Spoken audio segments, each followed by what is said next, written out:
वाहिगुरू जी का खालसा वाहिगुरू जी की फतेह। श्रोमणी गुरुद्वारा प्रबंधक कमेटी का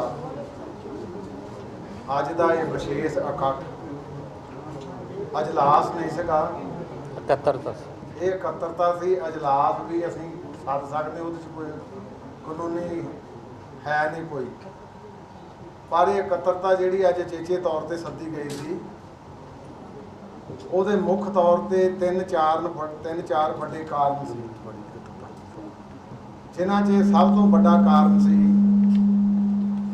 ਕਿ ਸ਼੍ਰੀ ਅਕਾਲ ਤਖਤ ਸਾਹਿਬ ਵੱਲੋਂ ਦਿੱਤੀ ਨਿਰਦੇਸ਼ ਤੇ ਬੰਦੀ ਸਿੰਘਾਂ ਦੀ ਰਿਹਾਈ ਲਈ ਯਤਨ ਸ਼੍ਰੋਮਣੀ ਗੁਰਦੁਆਰਾ ਪ੍ਰਬੰਧਕ ਕਮੇਟੀ ਨੂੰ ਕਰਨ ਵਾਸਤੇ ਕਿਹਾ ਸੀ, ਔਰ ਉਹਦੇ ਸੰਦਰਭ ਦੇ ਵਿੱਚ ਅਸੀਂ ਇੱਕ ਮੀਟਿੰਗ ਵੀ ਸੱਦੀ। ਉਸ ਮੀਟਿੰਗ ਦੇ ਵਿੱਚ ਇੱਕ ਕਮੇਟੀ ਵੀ ਬਣਾਈ ਗਈ,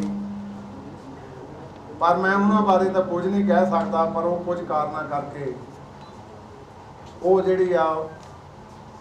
एक ने जवाब दिता, दूए ने जवाब दिता, तीए ने जवाब दिता। फिर वो मैनू लगा भी ये जी असी कमेटी बनाई आ, जेदी एक मीटिंग तो बाद ये अपनी इत्थे तक डेडलॉक लग गया। एक तो हुंदा कोई सुझाव देना, एक हुंदा डेडलॉक लाना। वो फिर डेडलॉक ला दिता, जिहदे नाल सानू श्रोमणी गुरुद्वारा प्रबंधक कमेटी को एक नवा राह अख्तियार करना पिया। 20 मई 2022 ਨੂੰ प्रधानमंत्री साहब जी ਨੂੰ चिट्ठी लिखी सी, ਜਿਹਦੇ ਵਿੱਚ ਉਹਨਾਂ ਤੋਂ ਸਮਾਂ ਮੰਗਿਆ ਤੇ ਸਾਨੂੰ ਉੱਥੇ ਦੇ ਆਫਿਸ ਵੱਲੋਂ ਇਹ ਵੀ ਆ ਗਿਆ ਸੀ ਮੈਸੇਜ, ਜਵਾਨੀ ਆਇਆ ਵੀ ਸਾਡੀ ਜਿਹੜੀ ਤੁਹਾਡੀ ਰਿਪਰੈਜ਼ੈਂਟੇਸ਼ਨ ਸੀ ਉਹ ਪ੍ਰਧਾਨ ਮੰਤਰੀ ਸਾਹਿਬ ਦੇ ਘਰ ਪਹੁੰਚ ਗਈ ਆ, ਉਹ ਹੁਣ ਤੁਹਾਨੂੰ ਸੱਦਣਗੇ। पर 2-3 रिमाइंडर देने के बावजूद भी ਉਹਦਾ ਸਾਨੂੰ कोई जवाब नहीं मिले। उस तो बाद असी 24 मई ਨੂੰ ऑनरेबल होम मिनिस्टर साहब ਨੂੰ लिखी एक चिट्ठी, नाल असी चीफ मिनिस्टर दिल्ली के चीफ मिनिस्टर करनाटका ਨੂੰ भी चिट्ठी लिखी, पर उन्होंने भी कोई इस गल ते गौर नहीं किया। सो श्रोमणी गुरुद्वारा प्रबंधक कमेटी को फिर कोई रास्ता नहीं सी।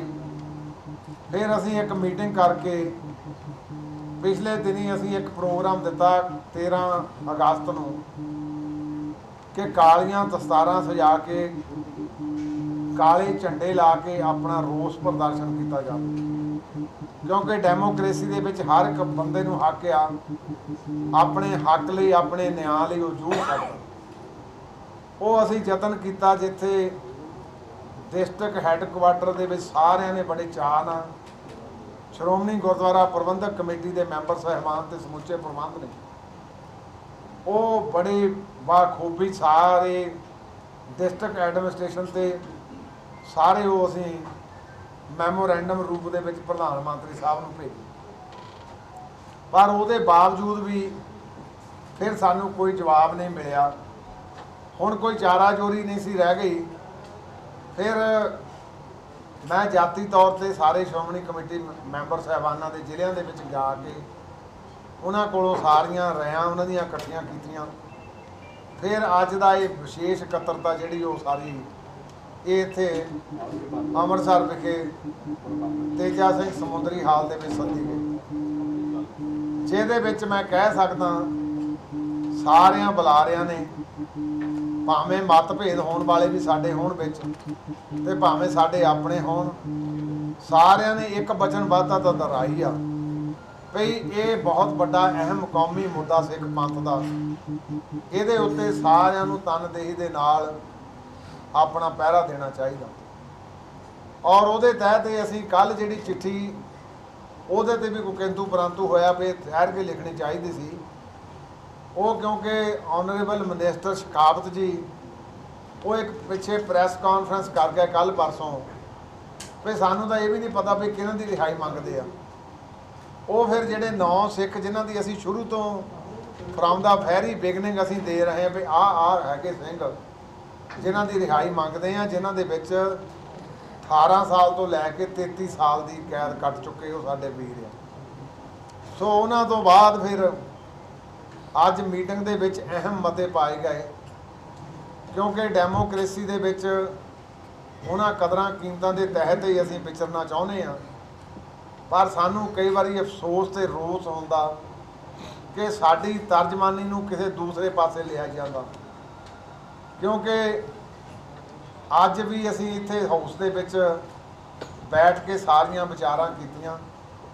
उन्हां विचारां दे विच एक मैं कह सकदा साडे अफगानी सिखां दा बड़ा वड्डा मतलब, वो बेचारे अज उत्थों मजबूर हो गए, गुरुद्वारा साहब ढह ढेरी किया, कारोबार तबाह हो गए। पर मैनू अफसोस कि उन्हां दा सानू तां ये कोई गल नहीं, क्योंकि कोई भी सिख जिले पेके घर आउंदा ते असीं उहदा वैलकम करते हैं। श्रोमणी गुरुद्वारा प्रबंधक कमेटी वालों उन्हां दे किराए रखे गए और अज वो दिल्ली आके रह रहे हैं, तो हुण भी वो कह रहे हैं भी साडा रैण बसेरा भी किया जाए। चलो श्रोमणी गुरुद्वारा प्रबंधक कमेटी वो भी करूगी, पर देश के इस समुचे प्रबंध नूं भी चाहिदा भी जे कोई उजड़ पुजड़ के आया तो उन्होंने वीजे तो दिते आ, पर वो कोई हितां की राखी भी करिए। सो असीं उहदे बारे भी विचार की, हुण एग्जैक्टिव दे विच करांगे सारी दे विच। और अज दे विच जिहड़े 4 मते चेचे तौर पर पास होए आ, ਉਹਦੇ ਵਿੱਚ ਆਉਂਦੇ ਦਿਨਾਂ ਦੇ ਵਿੱਚ ਸ਼੍ਰੋਮਣੀ ਗੁਰਦੁਆਰਾ ਪ੍ਰਬੰਧਕ ਕਮੇਟੀ ਸਮੁੱਚੇ ਤੌਰ ਤੇ ਰਿਟਾਇਰਡ ਸਿੱਖ ਜੱਜਸ, ਸਾਡੇ ਸਿੱਖ ਬੁੱਧੀਜੀਵੀ ਤੇ ਸਿੱਖ ਵਿਦਵਾਨ ਵਕੀਲ, ਉਹਨਾਂ ਸਾਰਿਆਂ ਦੀ ਇੱਕ ਇਕੱਤਰਤਾ ਸੱਦੀ ਜਾਊਗੀ, ਜਿਨ੍ਹਾਂ ਕੋਲੋਂ ਰਾਏ ਲਈ ਜਾਊਗੀ ਕਿ ਆਪਾਂ ਇਹਨਾਂ ਦੇ ਵਿੱਚ ਹੋਰ ਕੀ ਰੋਕਥਾਮ ਕਰ ਸਕਦੇ ਹਾਂ। ਕਿਉਂਕਿ ਕੁਝਾਂ ਦਾ ਇਹ भी विचार आया भी सानू कानूनी पक्ष भी ये जड़ा घोख कर लेना चाहिए, पर कई बार कानूनी पक्ष दे विच पचीदा इदां दे मसले आ जाते आ कि वो फिर मसला सारा लंक जाता। सो अज दे असी ये भी आउंदे दिनां दे विच थोड़ियां दिनां दे विच एक मीटिंग सदांगे, उन्हां दी इत्थे बैठ के अंदर ही राय करांगे।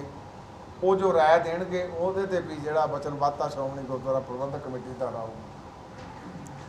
दूसरा एक 12 सितंबर को श्रोमणी गुरुद्वारा प्रबंधक कमेटी के समुचे मैंबर साहबान, समूचा प्रबंध ते पंथ दर्दी सारे पंजाब के लोगों को बेनती करदा कि श्रोमणी गुरुद्वारा प्रबंधक कमेटी तुहाडी चुनी हुई संस्था, साडे विच कुछ नुक्स रह सकते हैं, पर सिख कौमी दर्द जिहड़ा वो आपां नूं अज महसूस करना चाहिए। श्रोमणी कमेटी को निजले नहीं लड़ रही, उन्हां महान योद्धियां लई लड़ रही आ, जिन्हां महान योद्धियां ने केवल दा केवल गुरु दर्द नूं महसूस करते हुए कुछ कार्रवाइयां कीतीं ते उहदी सज़ा भी भुगत चुके आ। ते असीं कोई बेइंसाफी भी नहीं, इस दा इंसाफ मंगदे आ भी जे उन्हां दीयां सज़ा पूरीआं हो गईआं ते उन्हां नूं तुरंत रिहा कीता जाना चाहिए।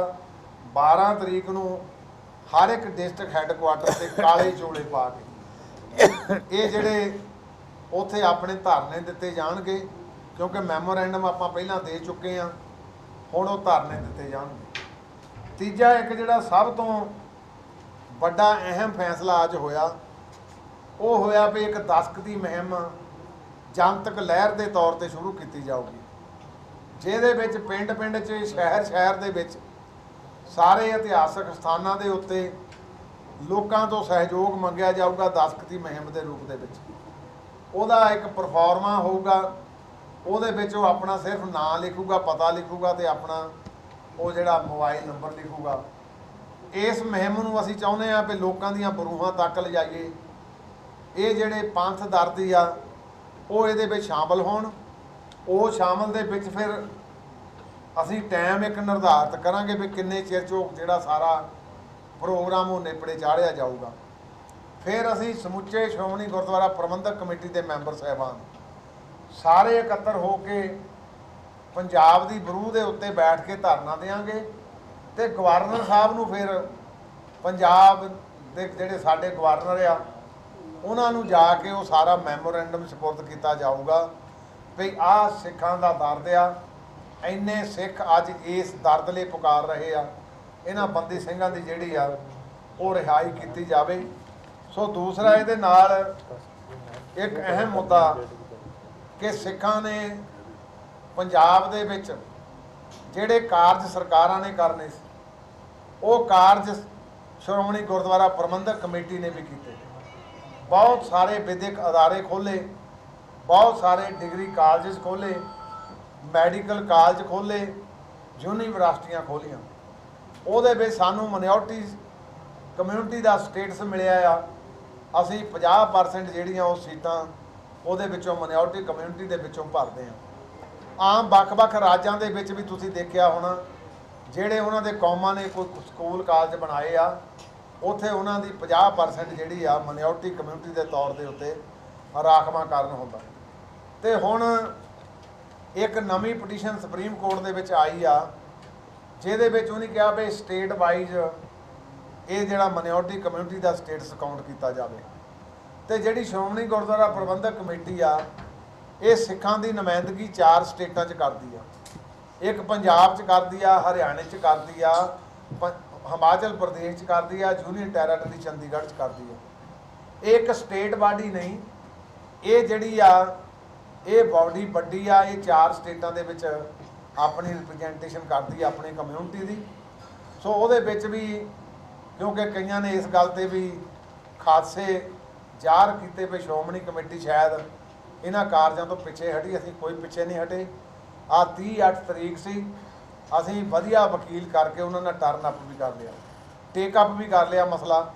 ਉਹ ਮਸਲਾ ਟੇਕ ਅਪ ਕਰਕੇ ਕਿਉਂਕਿ 2 ਕੇਸ 4 ਅੱਗੇ ਸਾਡੇ ਸੁਪਰੀਮ ਕੋਰਟ ਦੇ ਵਿੱਚ ਪੈਂਡਿੰਗ ਆ।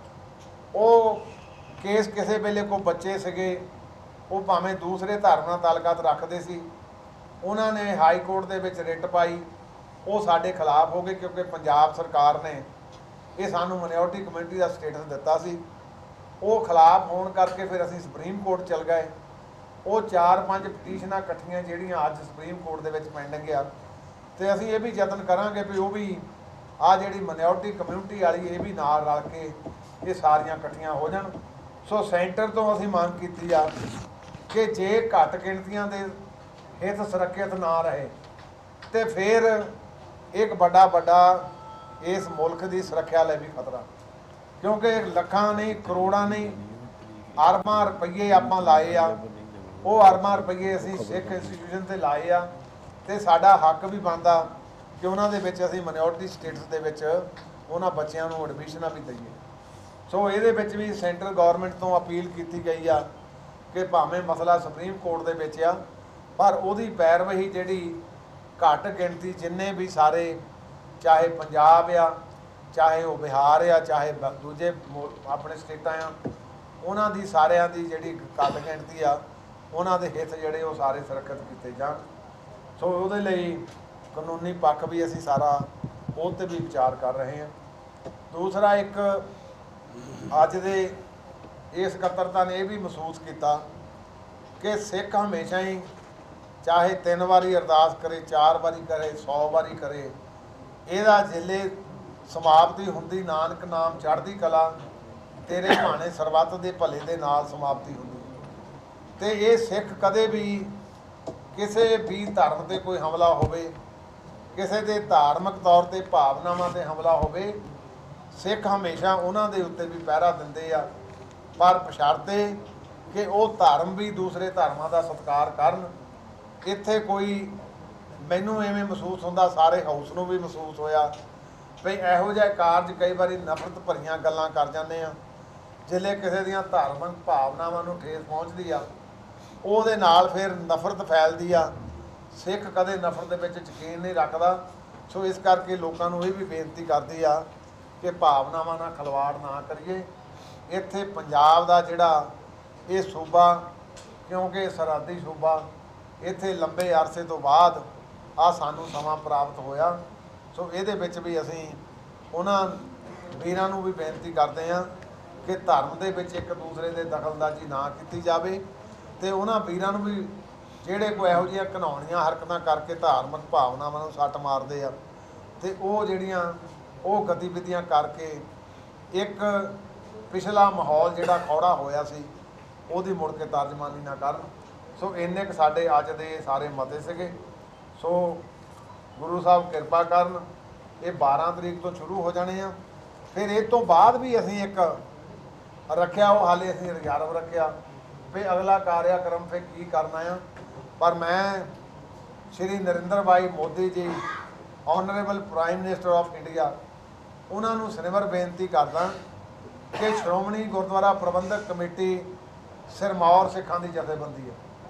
ਮੇਰੇ ਵਰਗੇ ਕਈ ਵਾਰੀ ਕਮਜ਼ੋਰ ਪ੍ਰਧਾਨ ਹੋ ਸਕਦੇ ਆ, ਪਰ ਸਮਾਂ ਜ਼ਰੂਰ ਦੇਣਾ ਚਾਹੀਦਾ। ਇਹ ਕਿਹੜੀ ਮਜਬੂਰੀ ਆ ਕਿ ਸਾਨੂੰ ਸਮਾਂ ਨਹੀਂ ਦਿੱਤਾ ਜਾ ਰਿਹਾ।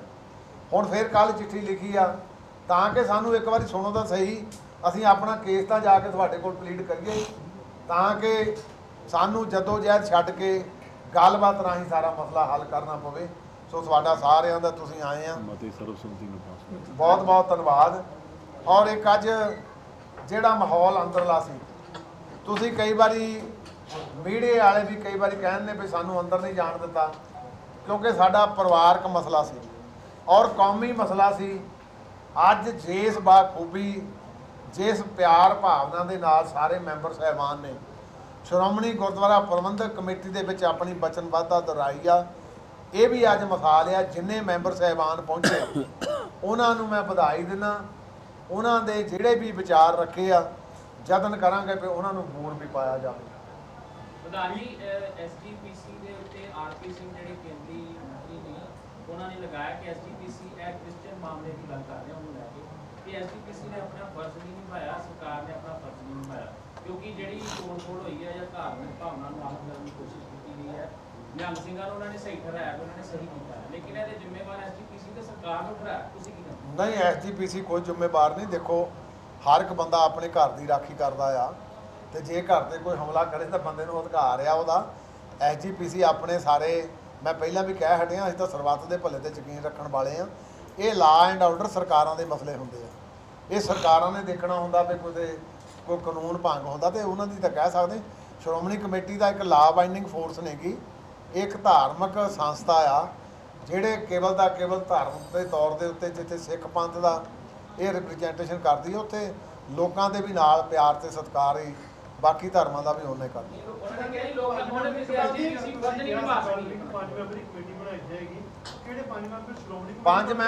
ਪੰਜ ਮੈਂਬਰੀ ਕਮੇਟੀ, ਦੇਖੋ ਇਹ ਡੈਲੀਗੇਟ ਕਰਾਂਗੇ ਅਸੀਂ। 5 ਮੈਂਬਰ ਕੋਈ ਵੀ ਹੋ ਸਕਦੇ, ਉਹਦੇ 'ਚ ਨਾਂ ਨਹੀਂ ਕੋਈ ਸਪੈਸੀਫਿਕ ਰੱਖੇ ਅਸੀਂ। ਨਹੀਂ, ਇਹ ਪਿਓਰ ਸ਼੍ਰੋਮਣੀ ਕਮੇਟੀ ਦੀ ਆਪਣੇ 5 ਮੈਂਬਰ ਆਪਣੇ ਮੈਂਬਰ।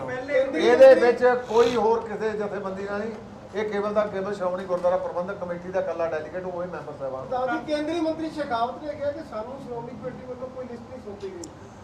ਦੇਖੋ, ਇਹ ਮੈਂ ਕਹਿ ਸਕਦਾ ਇੱਕ ਬਦਕਿਸਮਤੀ ਆ, ਐਵੇਂ ਕਹਿ ਲਈਏ ਮਖੌਲ ਕਰਨ ਵਾਲੀ ਗੱਲ ਆ। ਅਸੀਂ ਪਹਿਲੇ ਦਿਨ ਤੋਂ ਜ਼ਿਆਦਾ ਬੰਦੀ ਸਿੰਘਾਂ ਦਾ ਮਤਾ ਚੱਕਿਆ। ਉਸ ਦਿਨ ਅਸੀਂ 22 ਬੰਦਿਆਂ ਦੀ ਲਿਸਟ ਇਹਨਾਂ ਨੂੰ ਰਿਲੀਜ਼ ਕੀਤੀ ਸੀ, ਜਿਹਦੇ ਵਿੱਚ 9 ਸੀਗੇ 18 ਸਾਲ ਤੋਂ ਲੈ ਕੇ 30 ਸਾਲ ਦੇ, ਬਾਕੀ ਉਹਨਾਂ 'ਚ ਕੋਈ 9 ਸਾਲ ਦਾ ਸੀ, ਕੋਈ 13 ਸਾਲ ਦਾ ਸੀਗਾ। ਤੇ ਮੈਂ ਸਮਝਦਾ ਜੇ ਦੇਸ਼ ਦਾ ਇੱਕ ਆਨਰੇਬਲ ਮਿਨਿਸਟਰ, ਉਹਦੇ ਕੋਲੋਂ ਉਹਦੇ ਮੂੰਹ ਤੋਂ ਇਹ ਗੱਲ ਚੰਗੀ ਨਹੀਂ ਲੱਗਦੀ। ਪਰ ਜੇ ਨਹੀਂ ਵੀ ਉਹਨਾਂ ਨੂੰ ਭਾਵਨਾ, ਕੱਲ੍ਹ ਅਸੀਂ ਜਾਰੀ ਵੀ ਕਰ ਦਿੱਤੀ ਆ 9 ਮੈਂਬਰਾਂ ਦੀ, ਜਿਹੜੀ ਪ੍ਰਧਾਨ ਮੰਤਰੀ ਸਾਹਿਬ ਨੂੰ ਚਿੱਠੀ ਲਿਖੀ ਹੈ, ਉਹਨਾਂ ਨੂੰ ਵੀ ਚਿੱਠੀ ਭੇਜੀ ਆ ਉਹ, ਵੀ ਤਾਂ ਕਿ ਤੁਹਾਡੇ ਜੇ ਕਿਤੇ ਨਹੀਂ ਹੈਗੀ ਨੌਲੇਜ ਦੇ ਵਿੱਚ, ਤੁਹਾਡੇ ਨੌਲੇਜ ਵਿੱਚ ਆ ਜਾਏ। ਕੱਲ੍ਹ ਉਹਨਾਂ ਨੂੰ ਵੀ ਅਸੀਂ ਚਿੱਠੀ ਭੇਜੀ। ਉਹਨਾਂ ਦੇ ਬਿਆਨ ਨੂੰ ਕਿਸ ਤਰ੍ਹਾਂ ਦੇਖਦੇ ਹੋ, ਕਿਸ ਭਾਵਨਾ ਨਾਲ ਗੱਲ ਕਰੀ ਹੈ?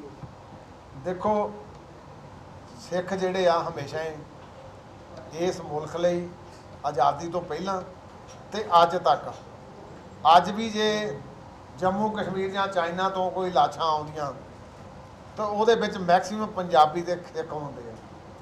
ਤੇ ਅਸੀਂ ਤਾਂ ਇਹਨਾਂ ਕੋਲੋਂ ਇਹ ਮੰਗ ਰੱਖਦੇ ਹਾਂ ਵੀ ਸਾਡੇ ਨਾਲ ਵੀ ਖਿਲਵਾੜ ਨਾ ਕੀਤਾ ਜਾਵੇ। ਇੰਨੀ ਲੇਅਰ ਪਲੇਅਰ ਲਈ ਇੱਕ ਜ਼ਿੰਮੇਵਾਰ ਬੰਦਾ ਸਟੇਟਮੈਂਟ ਦਿੰਦਾ ਸੋਹਦਾ ਨਹੀਂ ਲੱਗਦਾ। ਸ਼੍ਰੋਮਣੀ ਗੁਰਦੁਆਰਾ ਪ੍ਰਬੰਧਕ ਕਮੇਟੀ ਆਪਣਾ ਹੱਕ ਮੰਗ ਰਹੀ, ਆਪਣਾ ਇਨਸਾਫ ਮੰਗ ਰਹੀ ਆ। ਅੱਜ ਬੜੇ ਭਰੇ ਪੀਤੇ ਮਨ ਨਾਲ ਕਹਿ ਰਿਹਾ ਮੈਂ ਕਿ ਗੁਜਰਾਤ ਦੇ ਵਿੱਚ ਉਹ ਦਰਿੰਦੇ ਜਿਹੜੇ ਜਿਨ੍ਹਾਂ 'ਤੇ ਚਾਰਜ ਲੱਗੇ ਰੇਪ ਦੇ, ਮਰਡਰ ਦੇ, ਔਰ ਮਰਡਰ ਵੀ ਇੱਕ ਬੱਚਾ ਮੰਨ ਜਿਹਨੂੰ ਮਾਂ ਦੇ ਗਰਭ ਵਿੱਚ ਹੋਵੇ ਤੇ ਉਹਨਾਂ ਨੂੰ ਮਾਰਿਆ ਜਾਵੇ, ਟੱਬਰਾਂ ਦੇ ਜੀ ਖਤਮ ਕਰਤੇ ਜਾਣ। ਤੇ ਉਹਨਾਂ ਨੂੰ ਕੀ ਕਹਿ ਰਹੇ ਆ, ਇੱਕ ਮਿਸਟਰ ਉਹਨਾਂ ਦਾ, ਮੈਂ ਉਹ MLA ਦਾ ਮੈਨੂੰ ਨਾਮ ਵਿਸਰ ਗਿਆ, ਉਹ ਉਹਨੂੰ ਕਹਿ ਰਿਹਾ ਵੀ they are having good character because they are Brahmins. ਤੇ ਮੈਂ ਪੁੱਛਦਾ ਵੀ ਇਹ ਕੋਈ ਸਰਟੀਫਿਕੇਟ ਆ, ਇਹਦਾ ਮਤਲਬ ਇਹਨਾਂ ਨੂੰ ਕੋਈ ਲਾਇਸੈਂਸ ਮਿਲ ਗਿਆ? ਤੇ ਫਿਰ ਉਹਨਾਂ ਦੇ ਹਾਰ ਪਾ ਕੇ ਸਵਾਗਤ ਕੀਤਾ ਜਾ ਰਿਹਾ। ਤੇ ਜੇ ਇਸ ਮੁਲਕ ਦੇ ਵਿੱਚ ਵੀ ਰੇਪਿਸਟ ਤੇ ਮਰਡਰਰਸ ਤੇ ਉਹਨਾਂ ਨੂੰ ਆਪਾਂ ਇਹ ਕੰਮ ਕਰਕੇ ਕਰਾਂਗੇ ਤੇ ਫਿਰ ਤਾਂ ਮੈਂ ਸਮਝਦਾ ਵੀ ਬੜੀ ਮਾੜੀ ਗੱਲ ਆ। ਸਾਡੀ ਜਿਹੜੀ 11 ਮੈਂਬਰੀ ਉਸ ਤੱਕ ਦੀ ਕਮੇਟੀ ਸੀ ਹੁਣ ਭੰਗ ਸਮਝੀ ਜਾਏਗੀ? ਨਹੀਂ, ਉਹ ਐਗਜ਼ਿਸਟ ਕਰਦੀ ਆ, ਪਰ ਹੁਣ ਜਿਹੜੇ ਛੱਡ ਕੇ ਚਲ ਗਏ ਆ ਉਹਨਾਂ ਨੂੰ ਹੁਣ ਕੀ ਕਹਿ ਸਕਦੇ? ਬਾਕੀ ਤਾਂ ਮੈਂਬਰ ਸਾਡੇ ਨਾਲ ਹੀ ਆ ਸਾਰੇ, ਜਿਹੜੇ ਛੱਡ ਕੇ ਚਲ ਗਏ ਉਹਨਾਂ ਨੂੰ ਹੁਣ ਆਪਾਂ ਚਲੋ ਇਹ ਤੁਸੀਂ ਮੇਰੇ ਤੋਂ ਬਿਹਤਰ ਜਾਣਦੇ ਆ। ਪ੍ਰਧਾਨ ਜੀ ਜਿਹੜੇ ਧਰਨੇ ਲੱਗ ਰਹੇ ਨੇ ਸ਼੍ਰੋਮਣੀ ਕਮੇਟੀ ਦੇ ਇਕੱਲੇ ਹੋਣਗੇ, ਉਹ 'ਚ ਮੁਲਾਜ਼ਮ ਜਾਂ ਕਰਮਚਾਰੀ ਜਾਂ ਕੋਈ ਵੀ ਪੰਥ ਜਿਹੜੇ ਸਿੱਖ ਕੋਈ ਪੰਥ-ਦਰਦੀ ਤੁਸੀਂ ਵੀ ਹੋ ਸਕਦੇ ਆ, ਤੁਸੀਂ ਵੀ ਸਿੱਖ ਆ, ਤੁਹਾਨੂੰ ਵੀ ਇਸ ਦਾ ਸੱਦਾ ਦਿਆਂਗੇ ਵੀ ਤੁਸੀਂ ਵੀ ਆਓ। ਹਰ ਇੱਕ ਪੰਥ-ਦਰਦੀ ਉਹਦੇ ਵਿੱਚ ਸ਼ਾਮਲ ਹੋਵੇ। ਦੇਖੋ ਮੇਰੀ ਬੇਨਤੀ ਸੁਣੋ, ਇਹਨੂੰ ਮਾਨਸਿਕ ਤੌਰ ਤੇ ਇਦਾਂ ਵੀ ਦੇਖੀਏ। ਤੁਸੀਂ ਸ਼ਾਇਦ 84 'ਚ ਸ਼ਾਇਦ ਛੋਟੀ ਉਮਰ ਹੋਊਗੀ, ਜਿਹੜੇ 84 'ਚ ਮੈਂ ਸਮਝਦਾ ਸਾਡੀ ਵਾਲੀ ਉਮਰ ਦੇ ਆ, ਉਹਨਾਂ ਨੇ ਇਹ ਸਾਰਾ ਜ਼ਿਲ੍ਹੇ ਦੇਖਿਆ। ਉਸ ਵੇਲੇ ਕਿਸੇ ਬੰਦੇ ਨੂੰ ਸਭ ਤੋਂ ਵੱਡੀ ਆਪਾਂ ਕਹਿੰਦੇ ਧਰਮ ਦੀ ਸਹੁੰ ਖਾ, ਤੇ ਜਿਹੜੇ ਧਰਮ ਹੀ ਢਹਿ ਢੇਰੀ ਹੋ ਜਾਏ ਫਿਰ ਜਜ਼ਬਾਤ ਨਹੀਂ ਰੁਕਦੇ, ਤੇ ਜੇ ਜਜ਼ਬਾਤ ਨਹੀਂ ਰੁਕੇ ਤੇ ਸਜ਼ਾ ਵੀ ਪੂਰੀਆਂ ਹੋ ਗਈਆਂ, ਤੇ ਜੇ ਸਜ਼ਾ ਪੂਰੀ ਹੋ ਗਈ ਫਿਰ ਤਾਂ ਉਹਦਾ ਵਿਚਾਰ ਦਾ ਹੱਕ ਬਣਦਾ ਆਉਣ ਦਾ। ਸੋ ਇਸ ਕਰਕੇ ਬੜੀਆਂ ਭਾਵਨਾਵਾਂ ਭੜਕਾਈਆਂ 84 ਦੇ ਵਿੱਚ। ਐਸੇ ਧਰਤੀ ਦੇ ਉੱਤੇ ਬੰਦਾ ਜਿਹੜੇ ਆਉਂਦਾ ਸੀ ਲਹੂ ਦੇ ਹੰਝੂ ਡਿੱਗਦੇ ਸੀ। ਪ੍ਰਧਾਨ ਜੀ ਜਿਹੜੀ ਆਪਾਂ ਕਮੇਟੀ ਉਹ ਜੱਜਾਂ ਦੀ ਜਾਂ ਰਾਏ ਲੈਣੀ ਹੈ ਜਿਹੜੀ ਵਕੀਲਾਂ ਦੀ ਉਹਦੀ ਜਿਵੇਂ ਦੀ, ਜੇ ਉਹਨਾਂ ਨੇ ਕਹਿੰਦਾ ਧਰਨੇ ਲਾਉਣ ਦਾ ਕੋਲੇ ਪਾ ਕੇ ਪ੍ਰੋਟੈਸਟ ਕਰਨ ਦਾ ਦਸਤਕ ਮੁਹਿੰਮ ਅਸੀਂ ਉਹਨਾਂ ਕੋਲੋਂ ਰਾਇ ਲੈਣੀ ਆ। ਬਾਕੀ ਰਾਇ ਤੋਂ ਬਾਅਦ ਅਸੀਂ ਉਹਨਾਂ ਦਾ ਇਹ ਨਹੀਂ ਵੀ ਉਹ ਜਿਹੜਾ ਉਹੀ ਕਹਿਣ ਉਹੀ ਆਪਾਂ ਲਾਗੂ ਕਰ ਦਿਆਂਗੇ। ਰਾਇ ਤਾਂ ਤੁਸੀਂ ਵੀ ਮੈਨੂੰ ਦੇ ਦਿਓ, ਕਾਨੂੰਨੀ ਨੁਕਤੇ ਦੀ ਰਾਇ ਲੈ ਅਮਰਤਵਾਲ ਬੈਠਾ, ਤੁਸੀਂ ਵੀ ਰਾਇ ਦਿਓ ਤਾਂ ਤੁਹਾਡੀ ਵੀ ਮੰਨ ਲਊਗਾ। ਜੇਲ੍ਹ ਪਰ ਉਹ ਦੋਨੋਂ ਚੱਲਦੇ ਹੁੰਦੇ ਸੀ ਕਿ ਇੱਕ ਬੰਦੀ ਸਿੰਘਾਂ ਨੂੰ ਰਿਹਾਈ ਦੇਣੀ। ਇਹਦੇ ਬਾਰੇ ਹਾਲੇ ਮੈਂ ਕਿਉਂਕਿ ਸਾਡਾ ਜੋ ਅੱਜ ਫੈਸਲਾ ਹੋਇਆ ਤੁਹਾਨੂੰ ਸੁਣਾਤਾ। ਅਗਲੇ ਫੈਸਲੇ ਮੈਂ ਅਗਾਊ ਨੇ ਕੋਈ ਵੀ ਆਪਣੇ ਮੂੰਹੋਂ ਕਹਿਣੇ, ਇਦਾਂ ਹੀ ਬੈਠ ਕੇ ਵਿਚਾਰ ਕਰਕੇ ਸਾਰੇ ਉਹਨਾਂ ਦੇ ਅਗਲੇ ਸੰਘਰਸ਼ ਲਈ ਤਿਆਰ। ਵਾਹਿਗੁਰੂ ਜੀ ਕਾ ਖਾਲਸਾ। ਕਮੇਟੀ ਨੇ ਅੰਮ੍ਰਿਤਸਰ ਦੇ ਵਿੱਚ ਦਫ਼ਤਰ ਖੋਲ੍ਹਿਆ, ਉਹ ਵੀ ਇਹ ਦਾਅਵਾ ਕਰਦੇ ਕਿ ਐਸਜੀਪੀਸੀ ਦੇ ਪ੍ਰਬੰਧਾਂ ਦੇ ਵਿੱਚ ਇਹ ਕਿਤੇ ਨਾ ਕਿਤੇ ਕਮੀ ਹੈ ਕਿ ਲੋਕ ਜਿਹੜੇ ਉਹਨਾਂ ਨੇ ਕੁਝ ਲੋਕਾਂ ਨੂੰ ਜਿਹੜੀ ਘਰ ਵਾਪਸੀ ਵੀ ਕਰਵਾਈ। ਸ਼੍ਰੋਮਣੀ ਗੁਰਦੁਆਰਾ ਪ੍ਰਬੰਧਕ ਕਮੇਟੀ ਸੌਆਂ ਦੀਆਂ ਸੈਂਕੜਿਆਂ ਦੇ ਵਿੱਚ ਵਾਪਸੀ ਕਰਾ ਚੁੱਕੀ ਹੈ। ਮੈਂ ਇਸ ਫੰਕਸ਼ਨ 'ਚ ਨਹੀਂ ਪੈਂਦਾ, ਉਹ ਕਿਉਂਕਿ ਆ ਕੇ ਸਿਆਸੀ ਰੋਟੀਆਂ ਸੇਕਦੇ ਪਏ ਇੱਕ ਦਰਜਨ ਕਰਤੇ। ਅਸੀਂ ਪਿੱਛੇ ਜੂਨ ਦੀਆਂ ਛੁੱਟੀਆਂ ਦੇ ਵਿੱਚ 50 ਪਿੰਡਾਂ ਦੇ ਵਿੱਚ ਜਿਹੜੇ ਸਾਡੇ ਮਿਸ਼ਨਰੀ ਕਾਲਜ ਦੇ ਬੱਚੇ ਕਹਿੰਦੇ 50 ਪਿੰਡਾਂ ਦੀਆਂ ਵਾਪਸ ਕਰਾਂਗੇ। ਅਸੀਂ ਕੋਈ ਛੀਟ ਲਿਆਣੀ, ਅਸੀਂ ਤਾਂ ਵਰਕ ਕਰਨਾ। ਤੇ ਜੇ ਆਪਾਂ ਇਹੋ ਹੀ ਆਪੇ ਫੋਟੋ ਲਾ ਕੇ ਕੰਮ ਕਰਨਾ ਤੇ ਕਿਸੇ ਨੂੰ ਦੂਜਾ ਕੰਮ ਦਿਖਾਉਣਾ, ਇਹ ਗੱਲ ਠੀਕ ਨਹੀਂ। ਉਹ ਹੋਇਆ ਕੀ ਆ, ਹੋਇਆ ਤੇ ਇਸ ਕਰਕੇ ਆ ਫਿਰ ਕਿਉਂਕਿ ਸ਼੍ਰੋਮਣੀ ਗੁਰਦੁਆਰਾ ਪ੍ਰਬੰਧਕ ਕਮੇਟੀ ਦਾ ਆਪਣਾ ਮਿਸ਼ਨ ਚੱਲਦਾ ਤੇ ਉੱਥੇ ਅਸੀਂ ਆਪਣਾ ਯੋਗਦਾਨ ਪਾਉਣੇ ਆ। 25 ਤਰੀਕ ਨੂੰ ਫਿਰ ਵੱਡਾ ਅੰਮ੍ਰਿਤ ਜਾ ਰਿਹਾ। ਅਸੀਂ ਤਾਂ ਉੱਥੇ ਇਹਦੇ ਦਾ ਕੰਮ ਕਰ ਰਹੇ ਹਾਂ, ਕੋਈ ਦੁਖਦਾਈ ਦੀ ਗੱਲ ਕਰ ਰਹੇ, ਪਰ ਇਹ ਲਾ ਕੇ ਨਹੀਂ ਗੱਲ ਕਰਨੀ ਚਾਹੀਦੀ। ਵਾਹਿਗੁਰੂ ਜੀ ਕਾ ਖਾਲਸਾ ਵਾਹਿਗੁਰੂ